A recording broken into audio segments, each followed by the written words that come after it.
நுவலி விளையாடி நேயர்களுக்கு சாய் சுதாவின் அன்பு வணக்கங்கள். இன்னைக்கு நம்ம ஒரு கதையை சொல்கின்ற நீதியை பார்க்கலாம். அதாவது தெரிந்த கதை, தெரியாத உண்மை, தெரியாத கோணம் அப்படின்னு கூட சொல்லலாம். இதை நமக்கு சிசுபாலன், மகாபாரதத்தில் வர சிசுபாலனை பற்றி நிறைய பேருக்கு தெரிஞ்சிருக்கும். மகாபாரதம் தெரிந்தவங்களுக்கெல்லாம் தெரிஞ்சிருக்கும். சிசுபாலன் எப்படி இறந்தாங்கிறதும் தெரியும். ஆனால் அதில் ஒரு கோணம் இருக்கின்றது. நாம் படிக்கின்ற, நாம் நாடகமாக பார்க்கின்றது எல்லாம் சிசுபாலனை ஒரு நெகட்டிவ் கேரக்டராக, எதிர்மறை கதாபாத்திரமாக வைத்து தான் நமக்கு காட்டுறாங்க இல்லைங்களா. அவர் கண்ணனை பலவாறு ஏசினார், பிடித்தார். அதனால் அவர் ஒரு கட்டத்தில் சக்கராயுதம் ஏவி அவர் சிரசை வதம் செய்கிறார் அப்படிங்கிறது தான் நம்ம காட்டுறாங்க. அவர் ஒரு அசுரன், அவர் தீய செயல்கள் புரிந்தார், அதனால் அவரை வதம் செஞ்சிட்டாங்க அப்படிங்கிறத காட்டுறாங்க. இது நமக்கு அவரை ஒரு எதிர்மறை கதாபாத்திரமாக காட்டுறாங்க. ஆனால் நான் பார்த்தது ஒரு திரைப்படம், இன்னைக்கு இல்லை, அது நான் முன்னே பார்த்துருக்கிறேன்.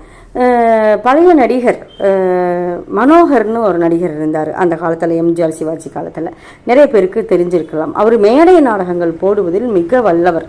அப்படி போடுற நாடகங்கள் எல்லாம் எப்படி இருக்கும் அப்படின்னா, இந்த எதிர்மறை கதாபாத்திரங்களை கதாநாயகர்களாக அவங்கள நேர்மறை பாத்திரமாக வச்சு அவங்களுடைய கோணத்தில் இருந்து தான் அவங்க எழுதியிருப்பார், அந்த நாடகமெல்லாம் நடிச்சிருப்பார். இப்போ ராவணன், இந்த மாதிரி சிசுபாலன், இப்படி நாம் எதிர்மறை கதாபாத்திரங்களை பார்த்தவர்கள் எல்லாம் அவர்களுடைய கோணத்திலிருந்து அவங்க ஏன் அதை செஞ்சாங்க அப்படிங்கிறத வச்சு தான் அவர் அந்த நாடகத்தை எடுத்திருப்பார். அதே மாதிரி அது படங்களாகவும் வந்தது சிசுபாலனுடைய இது கதையை.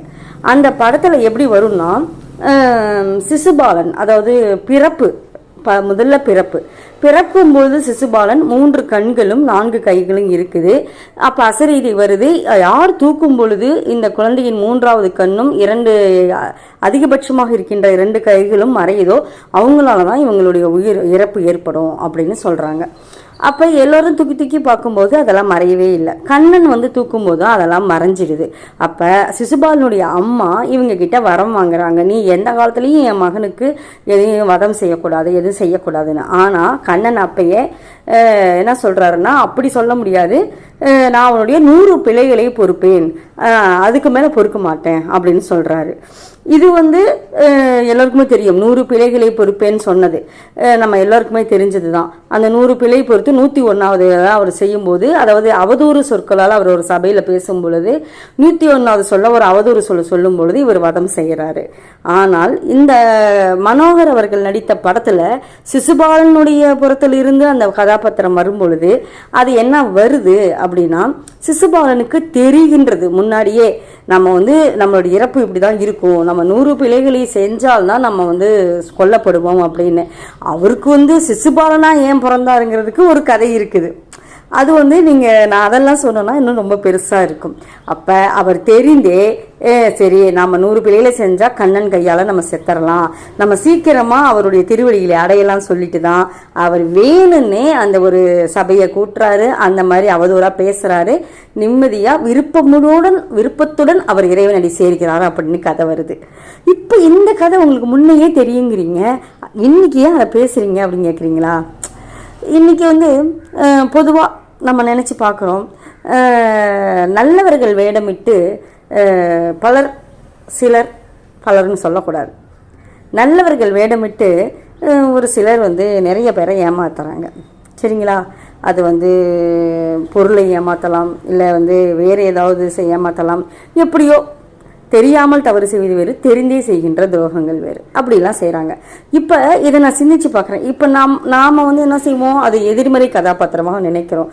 ஆனால் அவர்களே ஒரு நேர்மறை கதாபாத்திரமாக நினைச்சோம். அவங்க ஒரு வேலை இப்படிலாம் செஞ்சாதான் நம்ம அந்த துரோகத்தின் பாவமெல்லாம் நம்ம சீக்கிரமாக சாவோம் அப்படின்னு தெரிஞ்சே செய்கிறாங்களோ அப்படின்னு கூட இருக்கலாம் இல்லையா. அதான் நான் இன்னைக்கு இந்த பதிவு போகிறதுக்கு காரணம்.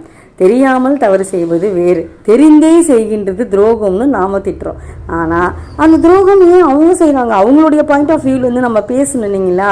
அதனால ஒருவேளை இப்படியும் இருக்கலாம், அவங்க இருக்கலாம், அவங்க அவங்களுடைய பாயிண்ட் ஆஃப் வியூவில் என்னன்னு சொன்னால் தானே தெரியும்.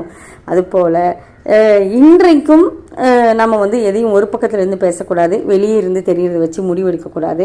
அப்படிங்கிறதுக்காக இந்த கதையை நான் சொல்கிறேன். நீங்கள் என்ன சொல்கிறீங்க சொல்லுங்கள். உங்களுக்கு இந்த சிசுபாலன் கதையை முன்னையே தெரியுமா?